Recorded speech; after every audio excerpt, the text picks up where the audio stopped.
প্রথম থেকে এই লিস্ট আছে, তুমি কেন শেষ থেকে করতে গেলে? ভালোই তো ছিল, তুই নামটা মুছে নিচে লিখতে গেলি কেন? দয়াময়কে বলছে ভালোই তো ছিল, তুমি প্রথম থেকে শেষে কি করে, শেষ থেকে শুরু করতে তোমাকে কে বলবে? হ্যাঁ বলে ভালোই তো ছিল, তোকে প্রথম থেকে নাম মুছে শেষে লিখতে কে বলবে? বলে শোন, আমি কি বলি আমার কথা মন দিয়ে শোন, এটা গল্প। তো প্রত্যেকটা গল্প থেকে আমরা একটা শিক্ষা কথা বা নীতি কথা পাই। নীতি কথাটা কি সেটা শুনতে হবে, মন দিয়ে শুনবেন। আজকে গোবিন্দ ওই ব্যক্তিকে উদ্দেশ্য করে আমাদের প্রত্যেকটা জগৎ জীবকে শিক্ষা দিলেন। কি শিক্ষা? শোন, তুই সেটাই করিস যেটা তুই চাস। কি বলছেন? তুই সেটাই করিস যেটা তুই চাস। এখানে তুই কে? এখানে তুই বলতে কাকে বোঝানো হচ্ছে বাবা? কাকে? ওই মৃত ব্যক্তিকে, তাই তো না? ওই মৃত ব্যক্তিকে উদ্দেশ্য করে আমাদের সবাইকে, এখানে তুই বলতে আমরা, তুই মানে ভেবে নিন যে যার নিজে নিজে, এখানে তুই পদে নিজেকে বসিয়ে দিন। ভগবান আমাদের প্রত্যেককে বলছে তুই সেটাই করিস যেটা তুই চাস। আমরা সেটাই করি যেটা আমরা চাই, তাই তো? তাই বলছে তুই সেটাই করিস যেটা তুই চাস, তুই সেটাই করিস যেটা তুই চাস, প্রকৃতিতে সেটাই ঘটে যেটা আমি চাইনি। তাই গৌর হরি বল, হরি বল, হরি বল। তুই সেটাই করিস যেটা তুই চাস, তুই সেটাই করিস যেটা তুই চাস, প্রকৃতিতে সেটাই ঘটে যেটা আমি চাই। তাই তুই কর সেটাই, তাই তুই কর সেটাই যেটা আমি চাই, ঘটবে সেটাই যেটা তুই চাস। নিতাই গৌর হরি বল, হরি বল। অর্থাৎ যদি আমাদের নিজেদের বুদ্ধি আমরা লাগাতে চাই, ভগবানের ইচ্ছাই পূর্ণ হবে, কিন্তু তার পথের যদি আমরা পথিক হতে পারি, তার যদি আমরা অনুমতি বা তার যদি উপদেশ বাণী আমরা অনুসরণ করে চলতে পারি, তাহলে আমাদের ইচ্ছে পূরণ হবে। আজকে গোবিন্দ ইচ্ছা করেছি মিলন হবে, তাহলে হবে, কিন্তু মিলন যে হবে তার ব্যবস্থা করতে হবে, আর ব্যবস্থা করবে রাধারানী। তাই রাধারানী যদি ব্যবস্থা করে, রাধারানীকে আগে সংবাদ দিতে হবে। তাই সবাই মিলে জাবটির পথ ধরে গোচারণে চলেছে। আবার জাবটির সম্মুখে সে মুরলী ধ্বনি করলেন গোবিন্দ। যেই না মুরলী ধ্বনি করেছে, মা বাহিরের দ্বারে এসে দাঁড়ালেন রাধারানী। আজকে কেউ কারো কাছে যেতে পারবে না বাবা। রাধারানী দাঁড়িয়ে রয়েছেন সদর দরজায়, আর দূর থেকে পথ ধরে গোবিন্দ চলে যাচ্ছে, রাধারানী তাকিয়ে আছে। রাধারানী যেই না তাকিয়ে আছে মা, আর রাধারানীর পানে যেই না গোবিন্দের নয়নে পড়েছে, গোবিন্দ মা রাধারানীকে ইশারায় বললেন, ও রাধে। গোবিন্দ আমার নিজকে স্পর্শ করে রাধারানীকে বলে গেলেন, তুমি কেশর কুঞ্জ সাজাও, তুমি যে কুঞ্জ সাজাবে যথাসময় অভিষেক করব। এই কথা বলে দিয়ে প্রাণ গোবিন্দ আমার চলে গেলেন। আজকে গোচারণের খেলা শেষ করে গোধূলি বেলায় হবে রাধার স্বামীর মধুর মধুর মধুর মিলন, এই কথা রইল। এবার গোবিন্দ গেলেন গোচারণে। রাধারানীর সখীদেরকে ডেকে বলছে, সখীরে আজ বহুদিন পর বধূ আমার ঘরে আসবে বলেছে, তাই তোরা আমার বধূর জন্য সুন্দর করে কুঞ্জ সাজা। সখীরা বলে উঠলো, কুঞ্জ কি করে সাজাবো?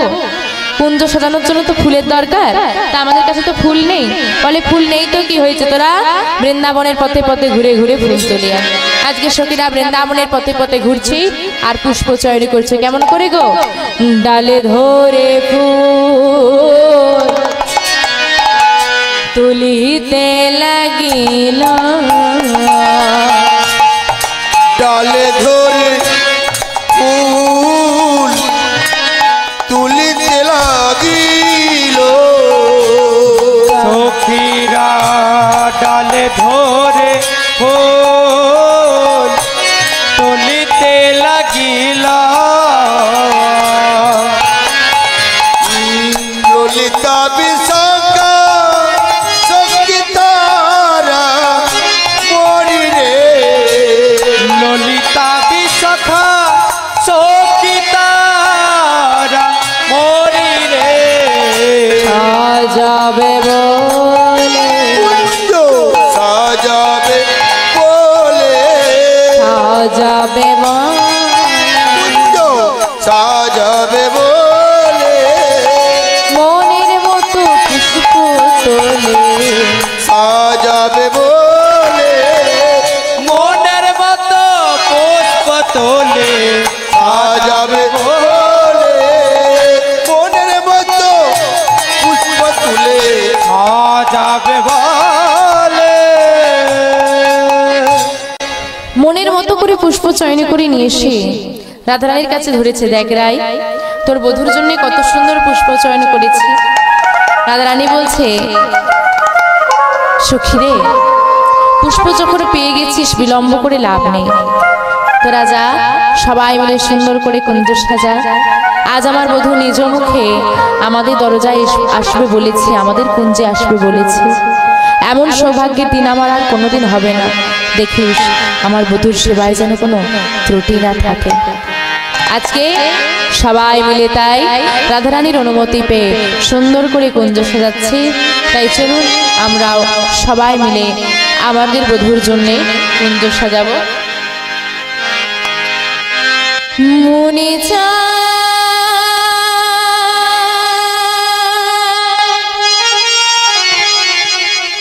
প্রাণে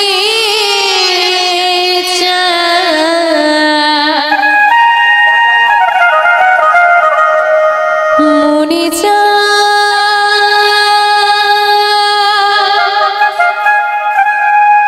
ও দয়াল প্রাণে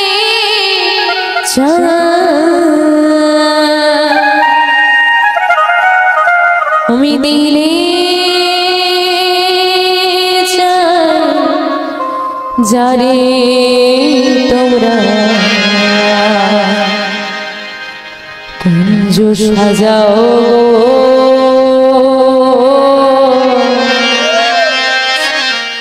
আজ আমার প্রাণনা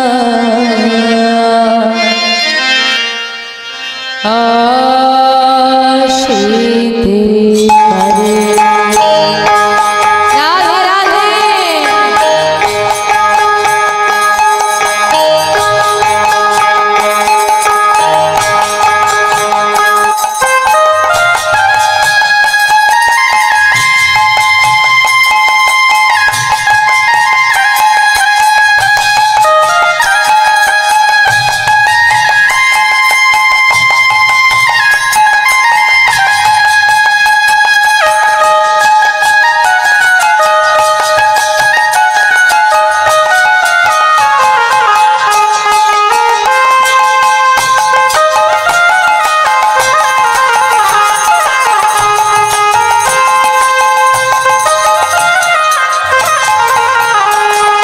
বসন্ত সময় কোকিলা ডাকে কুসরে বসন্ত সময় কোকিলা ডাকে কুসরে সময় কোকিলা ডাকে কুহু ছরে যৌবন বসন্ত আজি যৌবন বসন্ত আজি রইতে নারী ঘরে তোমরা হরি বল হরি বল হরি বল। আসিতে পারে তোমরা কুঞ্জ সাজাও গো আজ আমার প্রাণনাথ আসিতে পারে। মনের মতো করে কুঞ্জ সাজিয়ে গোবিন্দের সেবার বস্তু সাজিয়ে আশা পথে নয়ন দিয়ে বসে আছেন রাধারানী। অন্যদিকে গোধূলি বেলা উপস্থিত। গোধূলি বেলায় গোচারণের খেলা যেই না শেষ হয়েছে, প্রাণ গোবিন্দ আমার সখাগণকে পরিত্যাগ করে দাদা বললাম আমি রঘুচরে চলেছেন রাধারানীর কুঞ্জের দিকে। রাধারানীর কুঞ্জে যেতে হলে মা পথে আরেকটা রমণীর কুঞ্জ পড়ে।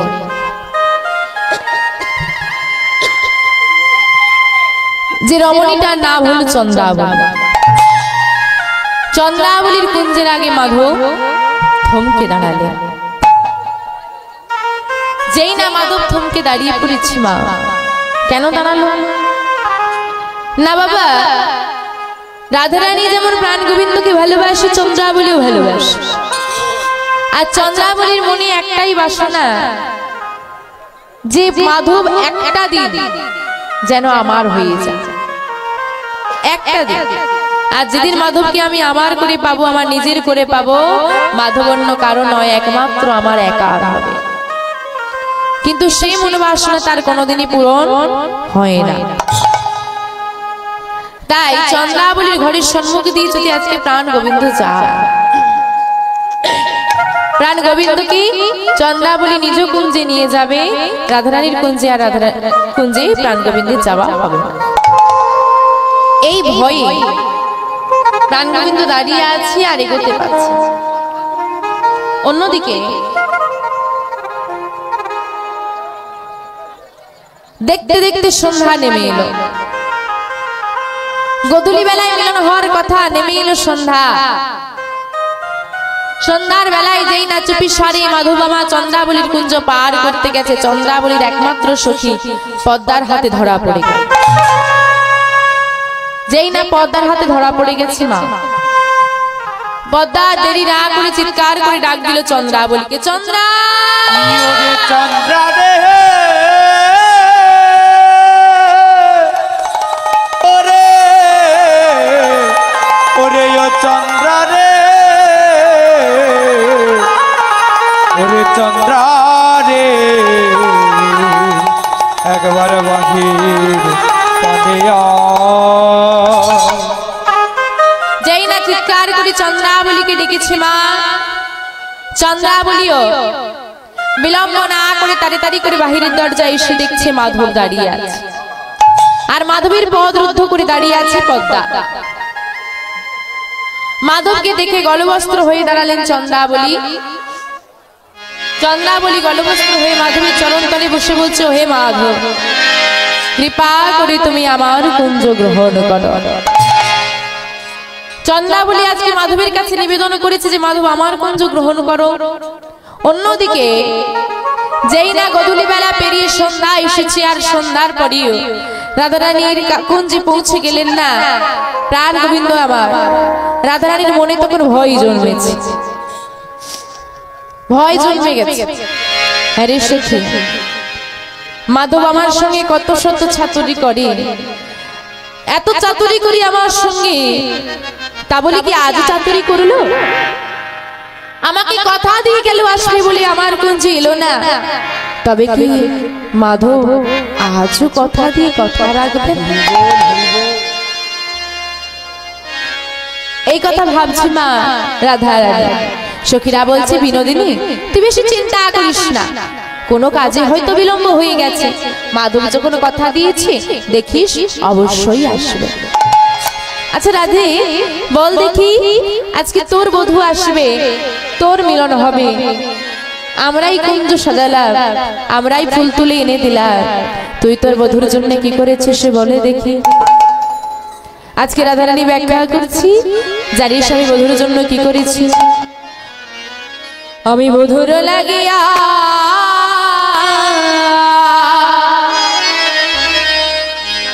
সে জমি ছাইনু, আমি গাঁথিনু ফুলের মালা, ললিতা রে,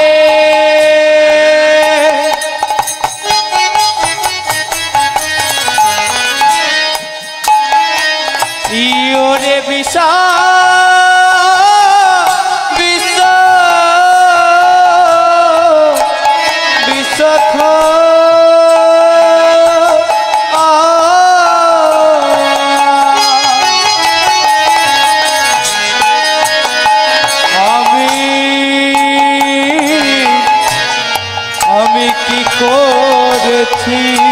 জানে আমার বধুরা লাগিয়া,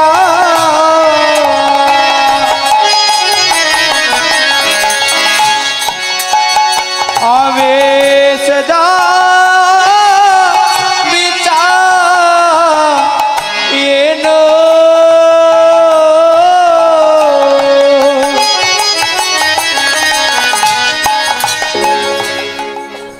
ধূপ দিবাদি জ্বালিয়ে মালা গেঁথে বসে আছে রাধারানী। সখীদেরকে বলছে, সখীরে